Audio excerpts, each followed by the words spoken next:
دوستو آج کے دور میں انسان نے علم و ٹیکنالوجی میں بہت ترقی کر لی ہے، یعنی اے آئی اب انسان جیسی بات کرتی ہے، سوچتے ہی فیصلہ بھی لیتی ہے۔ مگر کیا ترقی واقعی انسانیت کے فائدے میں ہے یا وہی فتنہ ہے جس کی خبر ہمارے نبی صلی اللہ علیہ وسلم نے آخری زمانے کے بارے میں دی تھی؟ رسول اللہ صلی اللہ علیہ وسلم نے فرمایا، آخری زمانے میں ایسے فتنے آئیں گے جن میں انسان صبح مومن ہوگا، شام کو کافر ہو جائے گا۔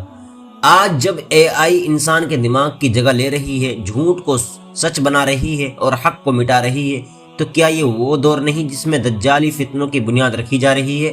دجال کے بارے میں حدیث میں آتا ہے، وہ جادو کرے گا، آسمان سے بارش برسائے گا، زمین سے سبزہ اگائے گا اور لوگوں کو دھوکے میں ڈالے گا۔ کیا یہ ممکن نہیں کہ اے آئی دجال کے ظہور سے پہلے اس کے نظام کی تیاری ہو رہی ہے؟